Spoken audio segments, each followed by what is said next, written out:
بسم الله والصلاة والسلام على حبيب الله محمد وعلى آله وصحبه أجمعين. كسر هذا بلا أكاديمي ويدين سو قد بنيساء تابر مدو كوبان سعون دونا أو كسابسان حيلدها أما حرفدها مارين وقتك. Section 5 قيبتا شناد إن شاء الله قيبتنا waxay noqon doontaa qaybtii ugu dambeysay course-keena ama tababarkeena waxaana insha Allah aynu ku dhigan doonaa 6 periods of time management 6 carqaladood oo saameyn ku yeesha maareynta waqtiga ayaa aynu insha Allah ku baran doonaa. 1 procrastination wahsiga ama caajiska. sida aynu naqaano wahsigu waa khatarta ugu weyn ee uu barnaamijkani wajaho haddii si aad maareyso dhabaha guushaad cagta saartay. haddii aad maamusho ama aad maareyso in aad muxuu ahaayey wahsiga ka takhalusto mar walba adiga ayaa guuleysanaya. qodobka labaad waa lack of priority. sidoo kale waxaa kugu noqon kara carqalad mudnaan la'aan inaad hawlahaaga kala mudnaysiin weydaba. kala mudnaysiin la'aanta hawluhu waxay door muhiim ah ka qaadataa burburka nidaamka loo maamulo waqtiga iyo hawlaha la qabanayo waana dhibta ugu daran ee qabyada hawlaha horseeda. middaasna waad ka ilaalin doontaa. qodobka saddexaad multitasking isaguna waxa uu yahay hawlaha badan ee isgaargaarayuna ama shaqooyinka badan ee doonto inaad hal mar wada qabato. isku dayga hawlo badan inaad hal mar dhamaysaa waxay galaaftaan tamarta maskaxda kadibna intuu ruuxu maskaxaan u daalo ayuu ku guuldareystaa inuu wax hawlaba qabto marka dambe oo maskaxdii bay afkaar kala duwan ku soo dhacayaan ama maskaxdii ayaa daalayso tamar badan ku bixinaysa hawsha ay qabanaysaa tahay kala doorashadeeda marka dambana qofku faruhu ka qaadaa inuu wax hawlaba qabto.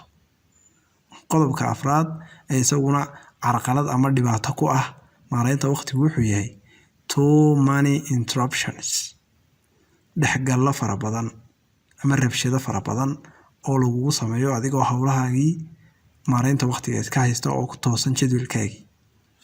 dhexgallada badan sida wicitaanada aanad filanayn booqashooyinka ay asxaabtu kugu yimaadaan ballan la'aanta iyo fariimaha degdega ah waxay galaaftaan waqti fara badan oo aad faa'iidadiisa dheefsan lahayd. sidaas awgeed ka taxadar mar walba tala ahaan middaas ayaan kuu soo jeedin lahaa. qodobka shanaad waa lack of organizing nidaam la'aan. sidoo kale dhibaatada barnaamijkaaga maareynta waqtiga carqaladeyn kartaa waxay tahay inaad nidaam yeelan weydo. nidaamsanaantu waxay kaalin weyn ka qaadataa maareynta waqtiga. sidaas awgeed haddii aanu qolkaaga ama gurigaaga nidaamsanayn imisa daqiiqadood baa kaaga lumaya baaritaanka cadaygaaga tusaale ahaan ama maryahaaga ama kabahaaga markaad raadinayso soo waqti ma soconayo. ka taxadar nidaam la'aanta si aanu waqtiba kaaga halaabin. qodobka lixaad ee isaguna dhibaatada ku ah maareynta waqtiga waxa uu yahay unable to say no inuu qofku ku dhiiran waayo oraahda maya.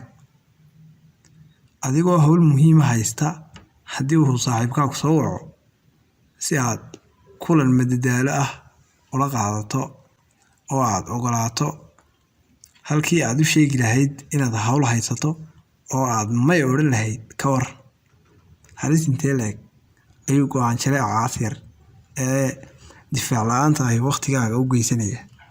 fadlan ka dheerow go'aan jaleeca oo dheh maya marka ay habboon tahay inaad tidhaa. asxaabtu waa run saaxiibtinimadu waa fiican tahay laakiin waxaa wanaagsan in la ilaaliyo shuruucaha iyo xeerarka inoo kala dejisan iyo nidaamka uu qofka saaxiibka ku dhaqmayo.